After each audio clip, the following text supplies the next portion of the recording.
Thank you, ladies and gentlemen. We are a little bit late. We've got members that are en route in various stages.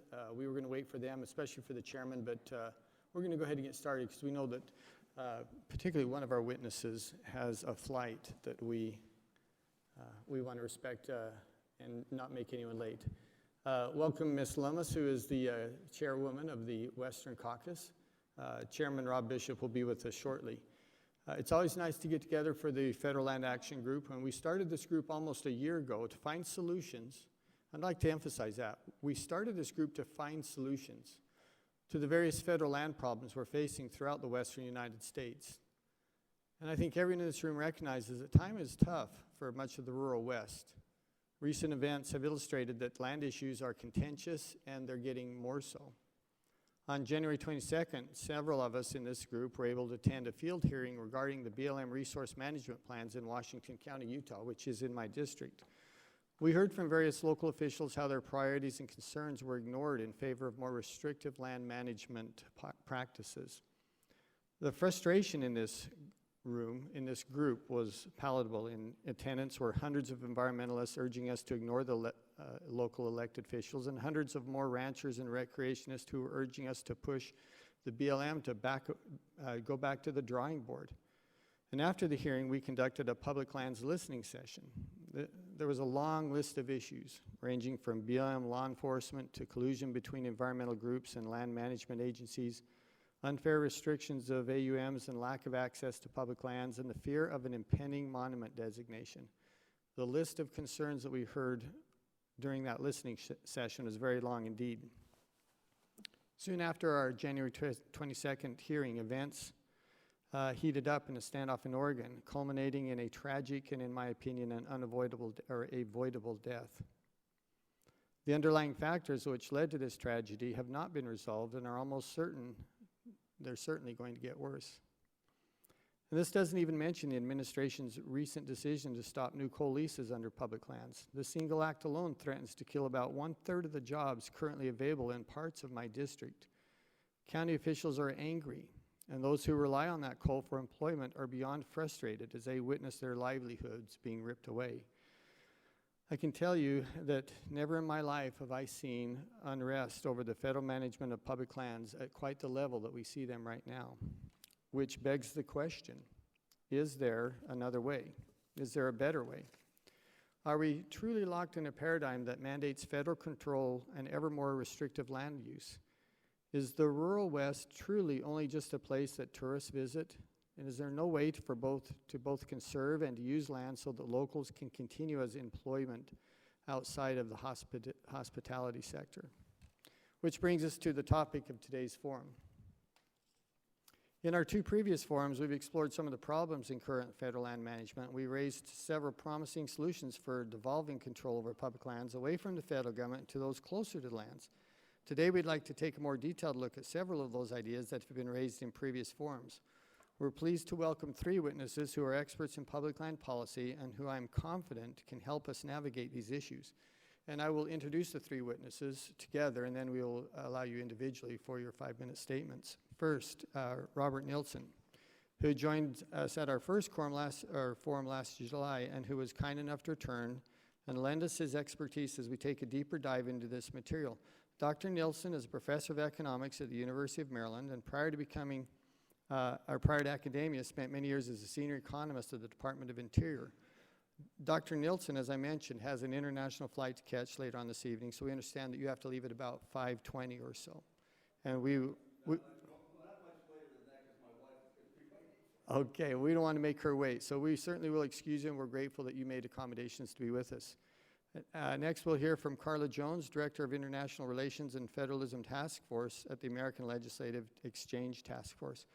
Carla authored ALEC's report last September titled Federally Managed Lands in the West, the Economic and Environmental Implications for the States. Among other helpful information, the report looked at some of the innovative approaches Canada has taken to improving public land management. And we're eager to hear from Carla and discuss the findings of that report. And finally, we'll hear from Randall O'Toole, a senior fellow at the Cato Institute, who has written extensively about urban growth, public land, and transportation issues. Randall is the author of several books, including Reforming the Forest Service, as well as a number of articles exploring various options for taking public land management out of the hands of federal government, all of which has been helpful to us as we prepared for this forum. So we look forward to your testimony. Again, we thank the witnesses for your consideration and time in being here. We welcome our chairman of the Resources Committee, Chairman Bishop, being with us as well. And with that, we will turn the time over to our first witness, Dr. Nilsson. One reminder, if I could, and that is we have the 5-minute rule. We'll try to adhere to that if we would. You'll see the lights warning you of 1 minute with the yellow and then red with the 5. And if you're unable to finish your statement, we're happy to enter your full comments into the public record.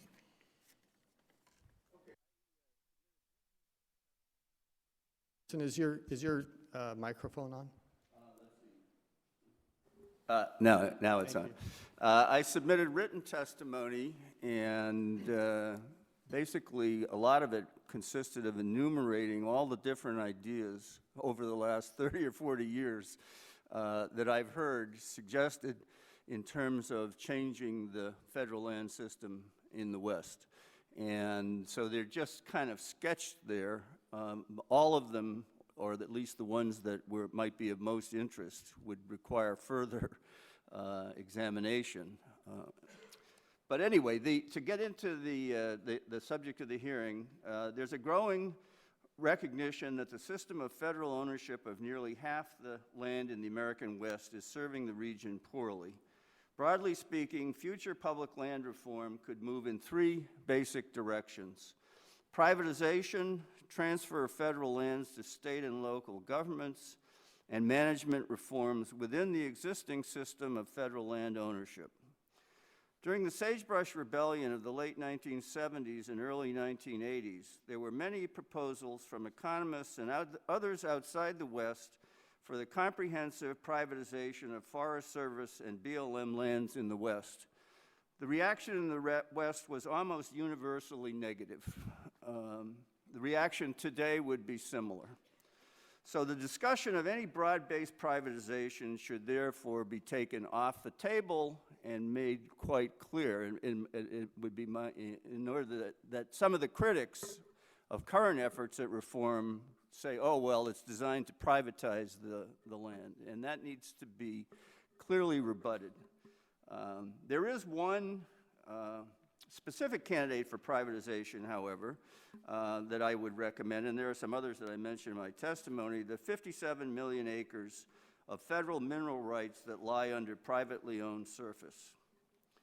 Mostly in the 19th century, fully 328 million acres were granted to the states, as compared with a total of 288 million acres that were eventually homesteaded, which is not a widely known fact. Today, the possibility of similar large-scale transfers is being revisited.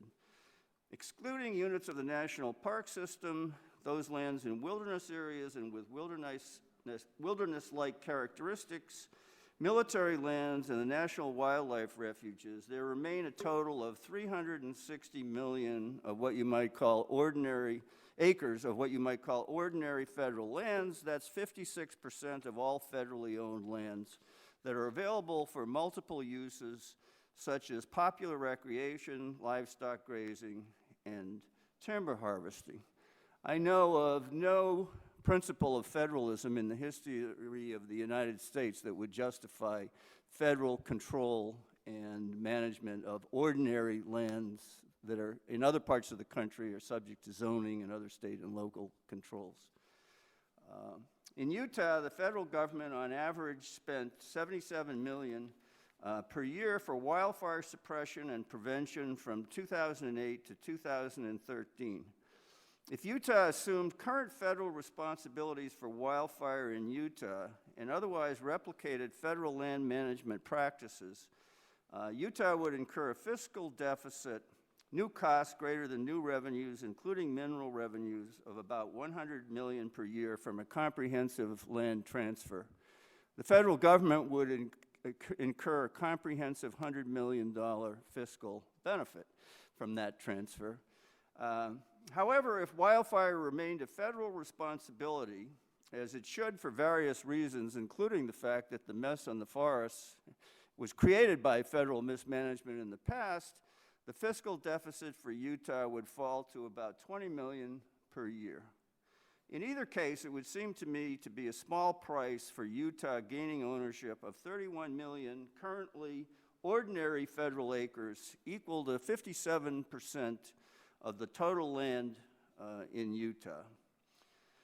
A charter forest, as I proposed in a June 2015 PERC policy paper, would instead change the terms of management while continuing under federal ownership of the land. Drawing on the example of charter schools, a charter forest would be relieved of many of the federal controls and other requirements that have been heavily responsible for current national forest management dysfunctions. I've been working for the past year with county officials and other local leaders in Shoshone County and northern Idaho to develop a plan for a charter forest on parts of the national forests within the county. Just last week, the 3 county commissioners unanimously approved a resolution stating the reasons why a charter forest will be sought by the county and the determination of the county to continue with the planning process for a charter forest. The county intends to submit its charter forest proposal to Congress for approval conceivably as early as this fall. Thank you. Thank you, Dr. Nelson. Ms. Jones. Thank you very much for inviting me here today. And again, your microphone, if you would. Thank you. Thank you very much for today's invitation. As you mentioned, I'm the Director of International Relations and Federalism at the American Legislative Exchange Council, a membership organization of state legislators dedicated to federalism, free markets, and limited government. And as you can imagine, the transfer of select federal western lands to state control is an issue of extreme importance to them. So important that we published a white paper last year that concluded that the states would serve as better environmental and economic stewards of the lands within their borders, and that Canada's experience with territorial devolution serves as a decent model for what America's western states might experience. I was asked to speak to the environmental implications of state control and devolution. First off, there's a widespread narrative, especially among Americans living in the East, that the federal government is well positioned to exercise stewardship over the federal lands in America's West. Nothing could be further from the truth. Because of bureaucratic inflexibility and regulatory redundancy, changes in land management strategy can take years to adopt and implement. State land trusts, on the other hand, can handle things immediately. During moments of candor, federal agencies even admit this. The Bureau of Land Management admits that 21% of its grazing lands are in poor condition, and that condition is unlikely to improve. Environmentalists in the scientific community also grudgingly acknowledge that at best, the federal government is a mediocre steward of the federal lands in the West.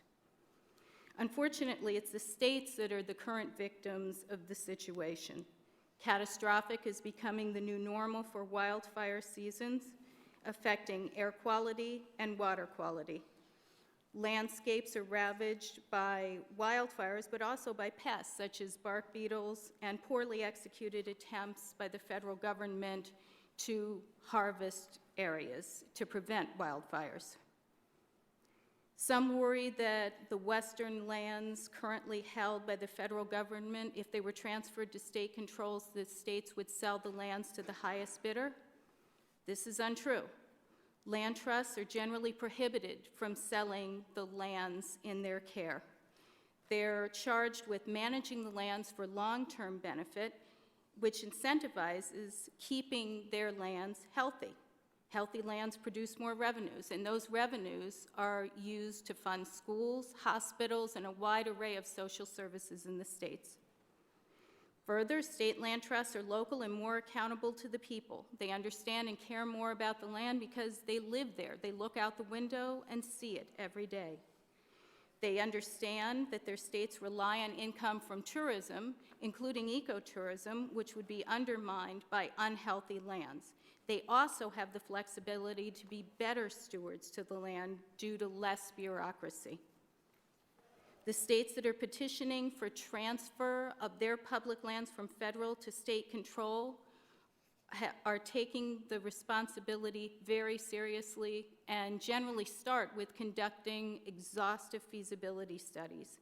These feasibility studies include ideas on better approaches to fight and prevent wildfires and exempting lands that are better kept under federal control, such as national parks, military installations, tribal lands, and in the case of Nevada's feasibility study, habitat for the desert tortoise. They also acknowledge that there are certain lands that should continue doing the things that they do now, like BLM has devoted certain lands to renewable energy. So the states are ready, and in short, local governments govern best. And one model to look to is Canada's experience with territorial devolution, because there are uncanny similarities between what Canada has done with Yukon and Northwest Territories and what has happened to America's West. Western Canadian provinces received control over their lands, including their resources, just 25 years after becoming provinces. Ottawa continued to control land and resources in the territories. This led to an unaccountable federal government in Ottawa, higher leasing fees, and finally, in the early 1970s, Canada embarked on what they called devolution, which was ceding control of the territories to territorial control. By all accounts, devolution has been a resounding success. Unemployment rates have dropped, and mining activity has increased in the territories. Local governments are showing higher degree of accountability than the federal government did in Ottawa, and post-devolution territories actually have more wilderness areas, not few, and they've seen an uptick in tourism, especially ecotourism. From think tanks to Canadian MPs to the current and former territorial premiers, everyone is happy with the results so far of devolution. And the best endorsement of devolution comes from former Alaska Lieutenant Governor Mead Treadwell, who noted that regional control over the territories, Northwest and Yukon, mineral-rich lands has made it harder for Alaska and other Western states to compete for market share.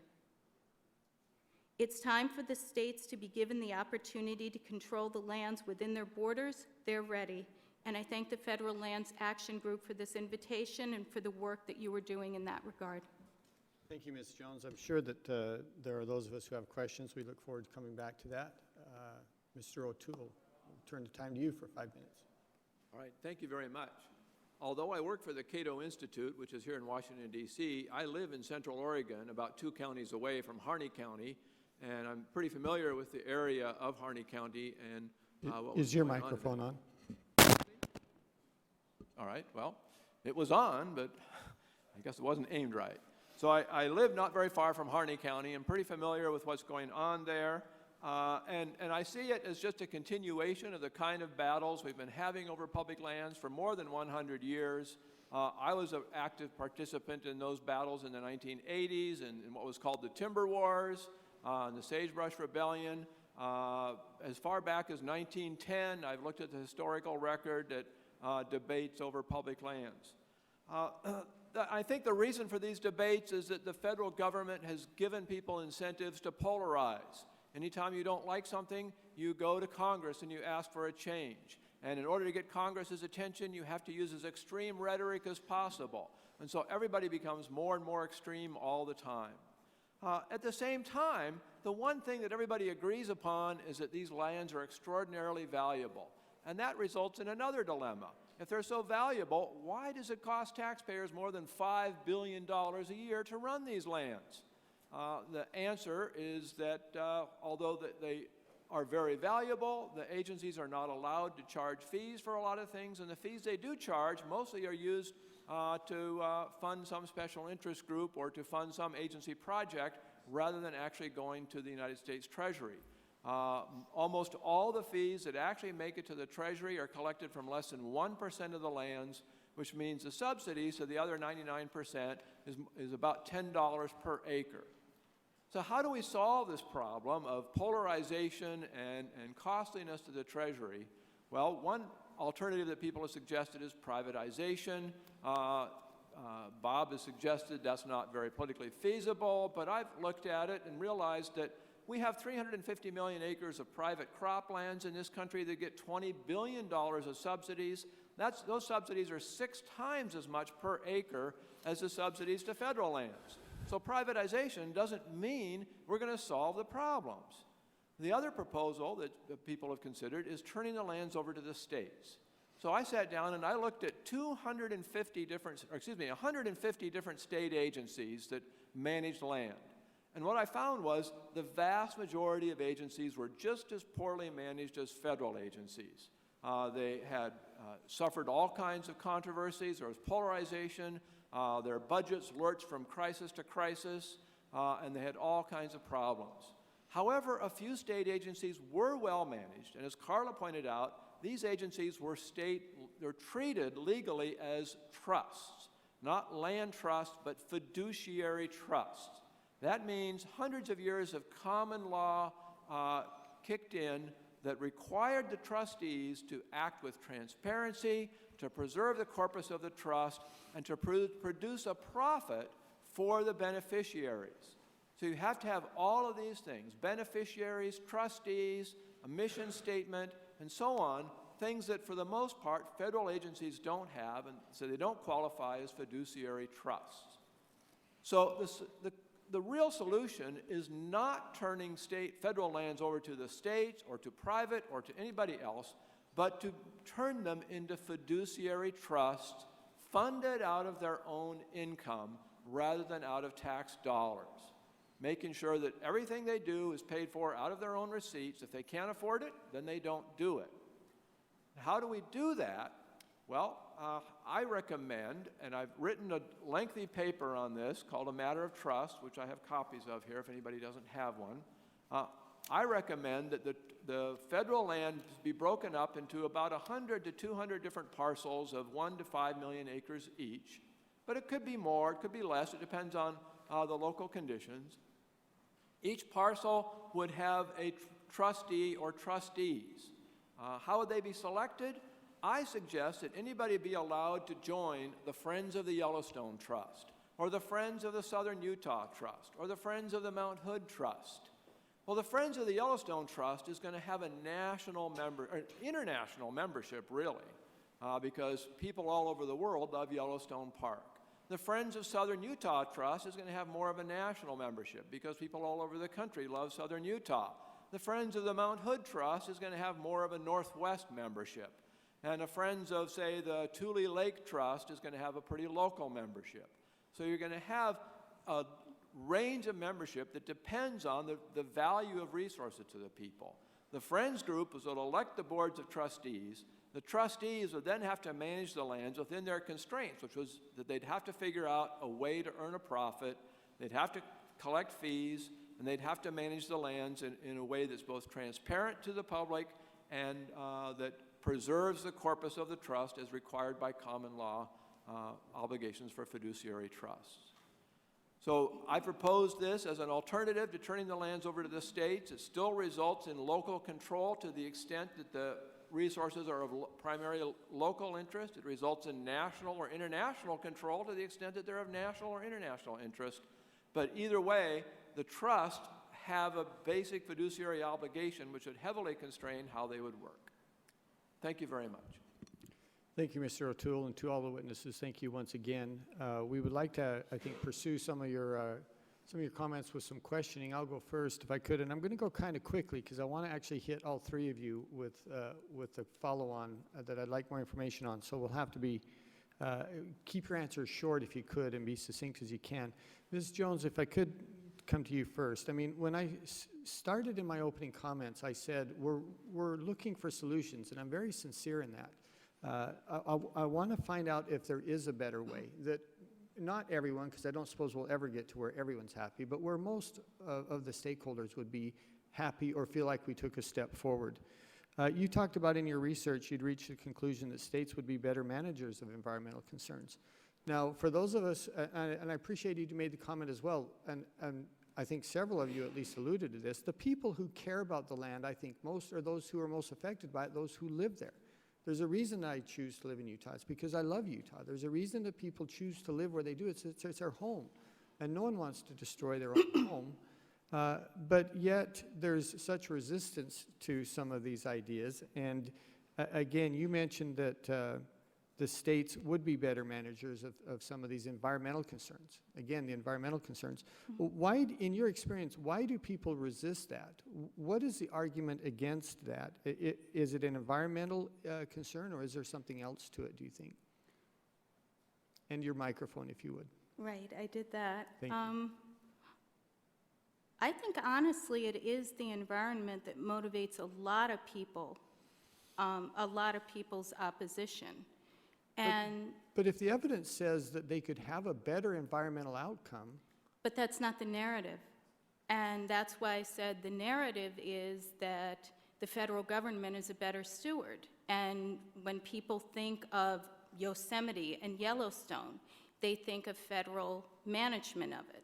So I think there are two things at play. First of all, the eastern states have absolutely no idea what is going on in the West. And they don't understand that proposals to transfer federal lands to state control generally exempt national parks. So that's a message that needs to be driven home.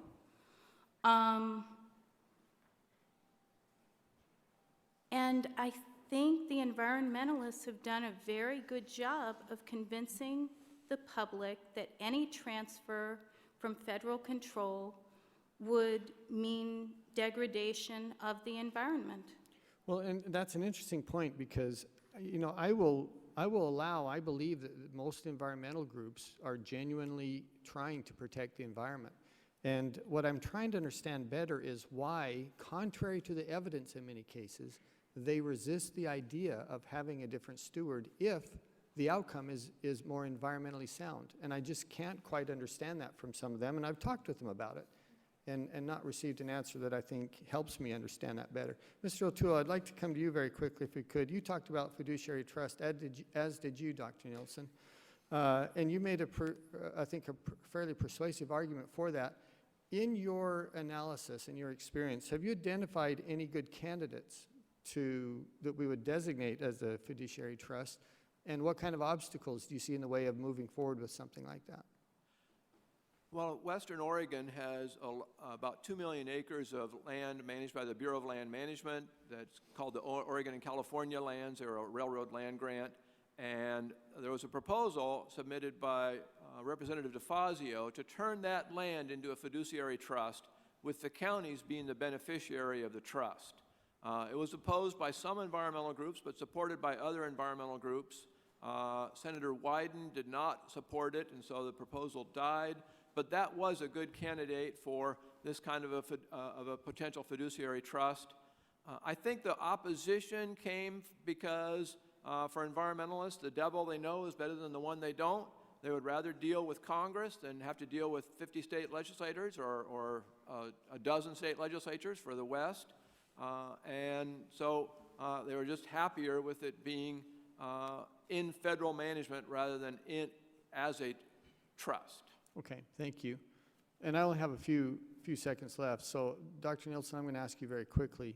The idea of this transfer of control of some of these federal lands to the states, and we often hear, well, the states are unprepared to, effectively manage them, unprepared financially, unprepared with personnel and others. Can you elaborate on that and how we overcome that if we feel like that's a pathway forward? Well, I think that, first of all, each state is a different situation. I think that, in fact, a lot of states are not prepared. There's a lot they need to do. And Utah has been the closest and has been out front. I've referenced in both my written and oral testimony that Utah has done this 700-page analysis of the impact of transferring the lands that are proposed in HB, whatever it was, that passed in 2013 in the Utah legislature. And they didn't exactly fully analyze in the most, let's say, policy analytic way, but in an appendix to my written testimony, I've provided an analysis that shows what the fiscal impact on Utah would be. I think that every state needs to do that. And in the case of Utah, as I mentioned, basically it shows that it depends a lot on wildfire management. If the federal government retains wildfire management, Utah would only incur a fiscal deficit of about $20 million a year. You can draw that right out of this 700-page study if you look at it properly. And the federal government would get a $20 million benefit. And wildfire expenditures in Utah are about $77 million a year. If the federal government continued to bear those expenditures, I think that, which I think they should, for the reason I gave, that they created the mess. Let's not dump it on the states now. Then, basically it would be a trivial amount, it would be a wash, essentially, fiscally. But no other state, in my opinion, has even come close to doing an analysis that would allow you, at the level of detail. And even Utah, I would say, needs to do a similar major study which says, okay, if we got the 31 million acres which are being proposed by the Utah legislature, what would we do with it? And how would we manage it? And including consideration of some of Randall's ideas. What part of it would go into the state trust lands? And Dr. Nielsen, I want to be aware of your time and also my other members here. And knowing that you have to leave, we're going to be creative here and break protocol a little bit rather than just go down the line and asking our questions. I would like to open it up to any of the members who are sitting up here with me to ask you if they have questions specifically directed to Dr. Nielsen before he has to leave in the next few minutes. We would allow that so that we can take advantage of you being here. Ms. Lummis, do you have any questions for Dr. Nielsen specifically? I do. Thank you, Mr. Chairman. Mr. Nielsen, could you discuss the potential role of the state in your charter forests model? Well, it's not entirely clear that it would have a large role. In fact, it might not. But in Shoshone County, one of the things they've been looking at is the question is who's going to actually provide the administrative expertise to manage the charter forest. It's not going to be the board of directors. And so this has been a subject of, at the level of the county, who's it going to be? One of the ideas that they've been exploring, and they met with the Idaho Department of Lands, is that the Idaho Department of Lands would actually provide the expertise to do the management of the charter forest that Shoshone County is proposing right now to go forward with. But that's not settled. The Idaho Department of Lands hasn't agreed to do it, for one thing. And there are other possibilities, such as a private contractor or some kind of nonprofit. The idea of the charter forest borrows heavily from the idea of charter schools. And so you ask, well, where do the charter schools get the skills to administer these schools? And well, it's actually in multiple different ways. Thank you. Thank you. And Chairman Bishop or Mr. Amade, do you have any specific questions for Mark? Thanks, Mr. Chairman. Just to be clear, this isn't, we'll come back and we can, with the other witnesses. I find it interesting that we're talking about financial wherewithal when the federal government borrows 40 cents of every dollar that it spends, which is basically all the discretionary budget that we do in terms of where the states are or aren't ready. But I suspect we won't make any hay on that issue today. Let me ask you this, Dr. Nelson. What is your opinion of, in the search of the perfect solution for the West, what we have accomplished in, say, the last 2 decades in terms of doing anything to change the inertia of the status quo with respect to federal land management in the West? And I mean that sincerely, in that we sit here, once again, there's some intriguing thoughts, and I apologize for the ones I missed, but once again, we sit here, and we have representatives of what I consider the heart of the West, sitting on this panel with all good intentions, and former chairman and present chairman and stuff like that, and it's like, Well- here we sit, still discussing what mousetrap is the best one to do, and meanwhile, back at the ranch, literally speaking, nothing has changed in terms of making progress towards. Well, again, in my written testimony, I note that actually we have developed over the last 20 years a much greater understanding and even a bipartisan consensus, I would say, that federal land management in the West is dysfunctional. Maybe not so surprising, because we've been developing an increasing consensus that a lot of things the federal government does are dysfunctional. So why would you expect the public lands to be different? And it's interesting that if you talk to Democrats and lots of people, they'll agree that it's dysfunctional. So what happens, though, is when you try to actually, though, propose and say what you're going to do, then that's when all the fierce fighting breaks out on the specifics of what are we going to do to address this dysfunction. But this is a problem, I have to say, that is considerably wider than even the public lands. The last time we passed a significant environmental law in this country that the U.S. Congress approved was the Clean Air Act amendments of 1990. And so I don't really know. I mean, this is your domain, not mine, is to understand what's the reason that we don't seem to be able. I mean, why when we propose solutions does it break out into this fierce partisan fighting? Well, I would, and I thank you, and this will be it. Thank you, Mr. Chairman, for your indulgence. But I would leave you with a couple of thoughts. One is the passage of last year's omnibus, which essentially abolished the work of the House Natural Resources Committee, not that everything they do is right, and essentially abolished all of the work of the Interior Appropriations Committee. I mean, I'm not picking on this administration, but it's pretty clear. Basically abolished all of that, which was a Western-driven agenda. Not something, but nothing comes through in that. Leads you to the conclusion, at least partially, not to pick on the administration, that we've met the enemy and it's us. Because we sit here and continue to, in search of I mean, the who's right, Congress who's wrong. approved the omnibus bill. That was an act of the U.S. Congress.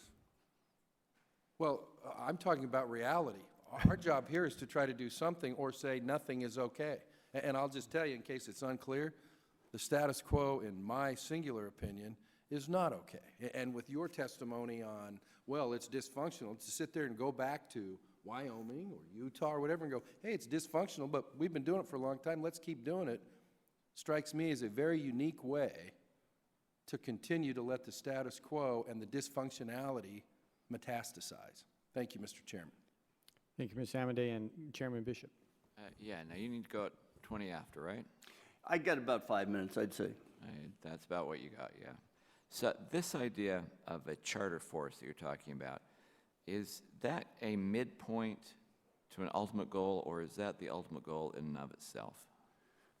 I'd say it's a midpoint, but we don't have to say for sure. I mean, if it turned out that it worked fabulously well, we might say, but it's basically a way to significantly decentralize management of national forests and potentially also BLM lands, and to remove all the impediments, or not all of them, but some of the impediments and constraints which have blocked effective land management within the federal system. And again, in that respect, it's like a charter school. If you take the charter school out of the central city traditional school system, where for decades it was ineffective, some charter schools have been remarkably effective in some of the, surprisingly areas where there hadn't been much educational success for years. But I think that inevitably the two things are linked, because if the charter schools work, it'll also carry over into an impetus towards broader transfers to states and so forth. Charter schools do have a tendency of evolving as time goes on. I'm assuming the same thing would happen to a charter forest concept.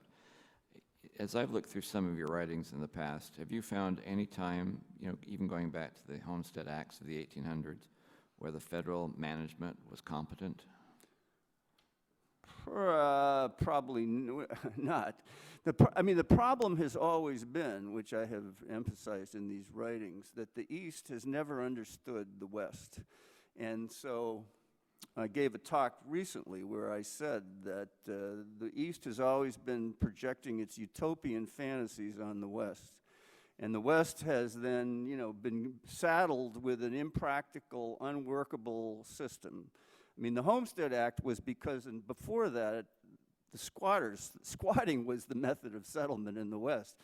The Homestead Act was legalized squatting. Unfortunately, when they passed the Homestead Act, they were moving out into arid areas where the 160-acre limitation was completely impossible to apply. And so, again, the West had to scramble. Basically, when the historians of the 19th century say that the history of federal land development, land settlement, is one of evasion and illegality.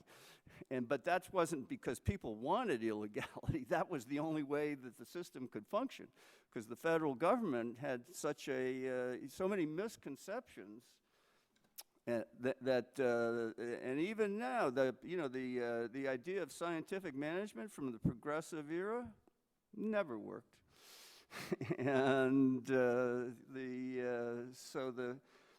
but the latest, this is probably maybe my last comment, but going back to the question that Congressman Stewart raised, I think that the latest utopian fantasy is an environmental fantasy.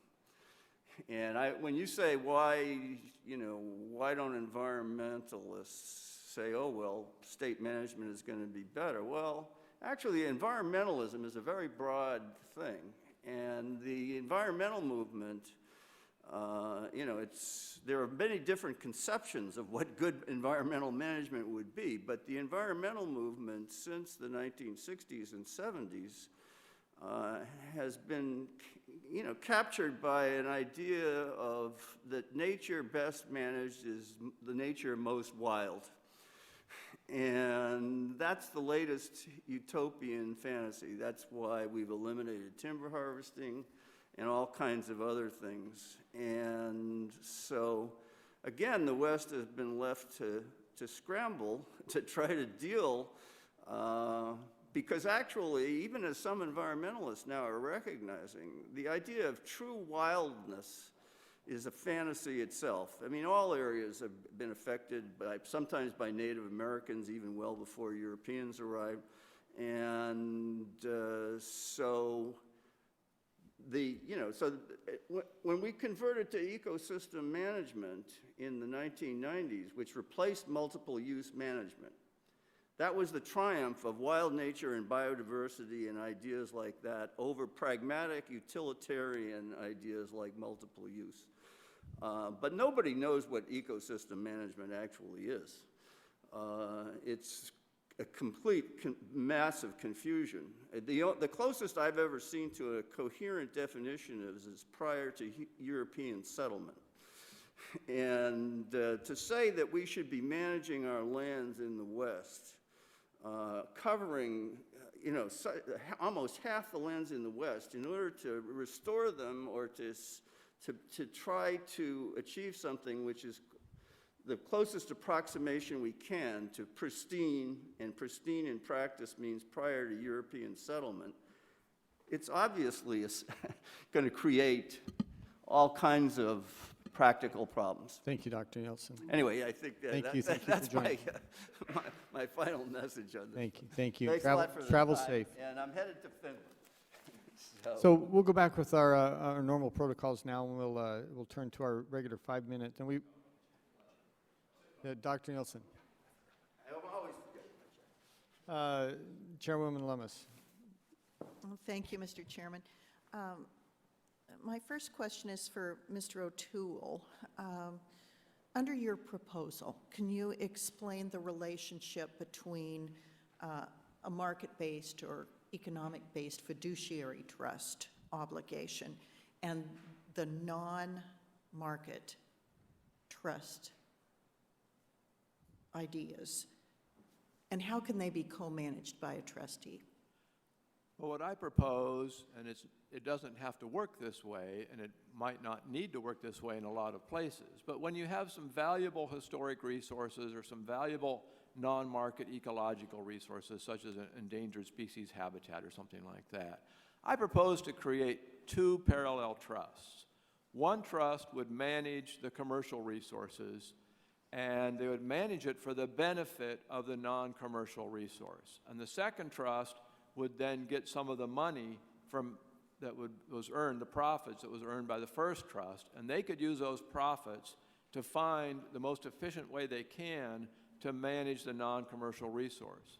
It strikes me, for example, that under the current Endangered Species Act, the Fish and Wildlife Service, or whichever agency is managing a particular species, has the incentive to find the most expensive ways they can to protect a species, because they have no cost limits on what they do, because they impose most of the cost on other people. So they might as well find the most expensive way they can, because it's provides the maximum protection. If instead you had a budget that said, this is the amount of money you have to protect endangered species, and it's based on income from this land over here, well, you try to use that money as effectively as you could without necessarily jeopardizing all the income, although in some cases you might say, okay, we're going to take some of our money and ask you not to cut trees or graze cattle or mine over here, but you can still do it over here so you can earn us money to be able to pay you to do that. So with two parallel systems, you would have one system obligated to earn a profit, the other system obligated to protect historic or ecological resources. And so would, for example, let's pick a forest. Let me pick one of mine, the Bridger National Forest. It's currently managed as the Bridger Teton National Forest. Let's not talk about the Teton because it is very subject to in the environmental community's overview. The Bridger less so. So if the Bridger were specifically named as this new kind of trust, would and let's say that there are bark beetle infestations. Let's say there are areas that are that have endangered species issues. Let's say that there are some that are catastrophic wildfire candidates because of the density. Would the fire suppression component be paid for by the fiduciary trust to protect the non-fiduciary trust? Absolutely. Every state has fire protection districts, and private landowners join those fire protection districts, and they contribute funds to the fire protection districts and fund fire suppression out of those funds. Some states also offer state funds to support them. At least one state buys insurance from Lloyd's of London to cover catastrophic conditions. Seriously, what state is that? Oregon. Huh, I didn't know that. And they've done it for years. But there's no reason why federal lands, and in fact, in some states, BLM joins the state fire protection districts, and so the states do the fire protection on those lands rather than the federal government. And there's no reason why the federal government shouldn't be able to do that throughout the West. The reason why fire costs so much is because they can spend that much, because Congress doesn't know how to control it, and so they've given, especially the Forest Service, a blank check to put out fire. The Forest Service, you probably know, historically, every year, year after year, spends more than 5 times as much per acre burned as the Department of the Interior, because the Department of the Interior was never given a blank check like the Forest Service. And yet the Department of the Interior spends more money on fire than the states do.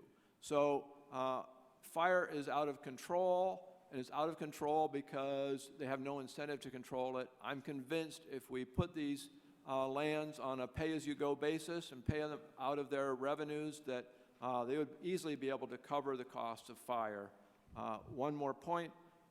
The main source of revenue on the Bridger Forest would not be timber or grazing, it would be recreation, and that's true with almost every forest. I think you asked what one change would make a difference. Legalizing giving the agencies the authority to charge fees for all kinds of recreation at market value. I'm primarily a recreationist, and it really bugs me that A, I don't have to pay, and B, my recreation experience is severely degraded because I don't have to pay. If I paid, I'd have much better experiences because more people would have incentives to provide me with good experiences. Thank you, Mr. Chairman. Thank you, Ms. Lummis. Mr. Amity. Dr. O'Toole, congratulations on your undergraduate time at Oregon State University, where my older daughter went. I will talk with you offline about what happened where you ended up at the University of Oregon after that in your economics studies, but you must be a particularly conflicted individual at Civil War time in the state of Oregon, huh? Anyhow, let me ask you this. Why is it that in these discussions, I haven't heard anything about anybody talking about the folks who have primary planning and zoning authority over the land that we're talking about, which are things like county commissions? Do they fit into this at all? When you talk about accountability to people on the ground, when you talk about, for instance, lately the recreation experience or whatever, it's like, here's the people with the primary planning and zoning experience who are ultimately answerable to all factions of their electorate right there on the ground. Do they have a role in this at all, or is that just... Please, don't give them any role at all in planning and zoning. It's my intention to spend the rest of my career taking away planning and zoning powers from the counties. I think they've done far more damage to the West than the federal lands or anybody else, especially the coastal states, not necessarily the interior West. But the economies of the coastal states have been totally ruined by county planning and zoning.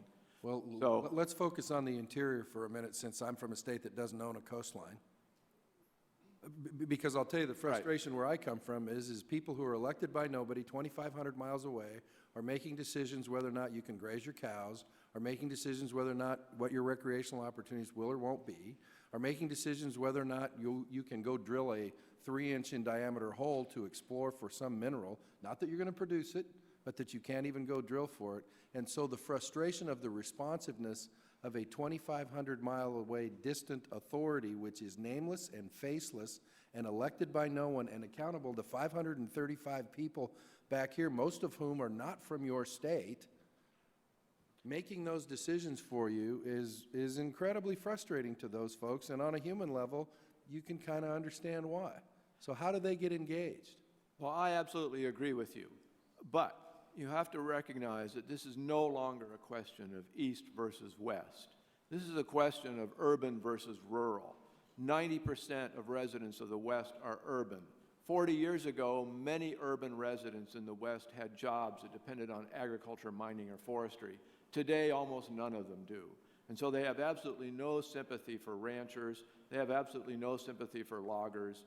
They have very little sympathy for miners. Zero sympathy, I'd say, for miners. And so any idea you come up with, you're not going to have to sell to your colleagues in the East. You're going to have to sell to those urbanites in the West. And if you transfer these lands to the states, well, those urbanites are going to control everything just like they do on the state level. So I'm not convinced that that's a solution. What I would like to see is if you allowed the agencies to start charging recreation fees, well, the private landowners in the West would say, hey, if they're charging fees, we can charge fees too. And ranchers who own 16,000 acres of land next to the Malheur Wildlife Refuge would say, hey, I can make a lot of money having recreation that's compatible with my cattle grazing. And there's the Deseret Ranch has a lot of recreation that's compatible with cattle grazing in Utah. And it's proven very successful. And the reason why they can do it is they're providing a recreation opportunity that can't be found on federal lands. But in most cases, it's hard for private landowners to do that. Once you've got that example of private landowners showing that recreation can be compatible with grazing and logging and things like that, then the federal agencies hopefully have been devolved into fiduciary trusts or charters or whatever you want to call it. They can start doing recreation that's compatible with mining and grazing and so on. And people will learn to cooperate with one another because it'll make more sense to cooperate in a market economy than in a political system. Let's go down to a pedestrian level, small step. What about having states approve resource management plans that affect property within their boundaries? Travel management plans, resource management plans, something to enfranchise those folks that's fairly simple as opposed to, and I'm not disagreeing with any of the concepts, I'm just saying, hell, we can't get somebody to let the Natural Resources Committee take care of the whatever trust it was that popped up in there. What if the state, whatever thing, had to approve the resource management plan for the Humboldt-Toiyabe National Forest in Nevada, or the resource management plan for the Winnemucca District of the BLM? What's the matter with that? Well, first of all, do you really want to create another layer of bureaucracy preventing improvements in management on public lands? And second of all, almost any state in the West is heavily dominated by urbanites, including Nevada, including Idaho, including Colorado. You know, the only one I can think of that might not be is Wyoming. So, And I appreciate that, but my time's getting managed. I'm trying to catch up. I can just say once again, while I'll return to where I started, I don't know of anybody, urbanite or whatever, at least in my neighborhood, that thinks the status quo is a good thing. Thank you, Mr. Chairman. Thank you, Mr. Amadei. And Chairman Bishop. Ms. Jones, let me ask you a couple of questions, if I might. Something has been said about how Utah has been working forward to be prepared to take greater responsibility on public lands. Are other states in that situation? Is Nevada, in your opinion, prepared to take over the responsibility of public lands? In my opinion, yes, Nevada is ready. They've done an exhaustive feasibility study, and I think they are prepared. If we were to go forward with this, I know you mentioned trust lands, I think there's a slight difference in the definition of those trust lands. There has been some situation in the past where lands have been given over to other entities, devolved into lower levels of government, but always with a reversionary clause, that if indeed they were not used for a public purpose, they would revert back to the federal government's control. Sometimes that reversionary clause is done extremely stupid, sometimes it's been helpful. Would you be in support of any kind of reversionary concept that if public lands were to be given over to local governments, that they needed to be used for public purposes, otherwise they should have a reversionary back to the federal status? You know, that's a question I would have to think about before answering. Not sure. It's a fair response, too, because I think it's something we all have to think about if we really want to have reversionary issues in the future, or if once, well, it goes with what the experience in Canada was when they did the devaluation as well. Mm-hmm. You mentioned that there was higher accountability once that occurred. Mm-hmm. Philosophically, why did that happen? Philosophically, I think that happened because they had local administration. People from the territories were hired to perform government jobs, as opposed to orders coming from Ottawa to the territories, from Ottawa government officials that oftentimes hadn't even been to the territories, much less knew how the territories functioned. Kind of like what happens sometimes when Eastern or federal agencies in the East tell Utah how to handle its lands. So Ottawa was not intending to try and screw everything up. It's No. it's just an element of scale when you're in charge of so much. Mm-hmm. You're not necessarily as effective on each of individual projects as you would be if the responsibility was divided up into more local areas that then would be accountable to certain Exactly. individuals. And they've got eyes on the ground. They can see what the effect of what they're doing is, as opposed to in Ottawa, it was very easy to ignore what was going on in the territories. And they ended up with more wilderness territory under a devolution plan than they had under the Ottawa plan. I'm sorry, I didn't hear the first part of your question. So they ended up with more wilderness in the devolution, Oh, actually? more wilderness areas, yeah. They set aside, before they didn't have any bird sanctuaries, for example, and since then, they've established 4. And Mr. O'Toole, let me ask you just one question, I guess, on your idea of the fiduciary trust as well. Because we've always talked, I think, on everyone about where everything needs to be accountable. Accountability is the important element, but to whom that accountability takes place. And I think what Ms. Jones has been talking about is that accountability by definition must be to the local governments, not necessarily because they are nicer people, but just that's the best way of, that has the most efficiency, as we've seen in past history. In your idea of fiduciary trust, to whom is the accountability? Who has the ultimate accountability for that fiduciary responsibility? Well, the reason why the state land trust work that Carla has been talking about is that they are fiduciary trusts. And in most cases, they were created by Congress. And incidentally, the word trust does not appear in any federal or state legislation. They were interpreted as trust by the courts.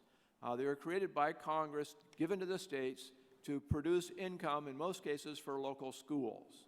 And so in that case, under trust law, the trust must be transparent to the beneficiaries, and that's the local school. So if a school district doesn't think that the trust is earning enough money, or if they're mismanaging the resource, the school district is the one that can challenge it.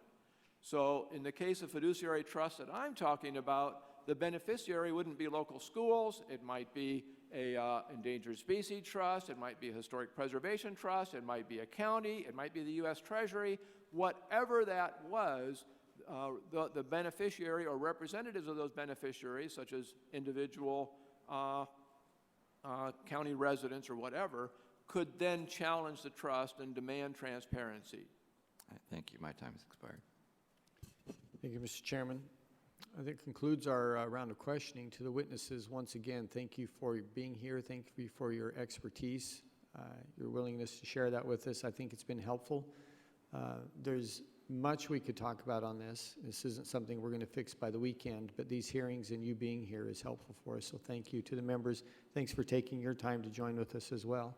And with that, this hearing is concluded.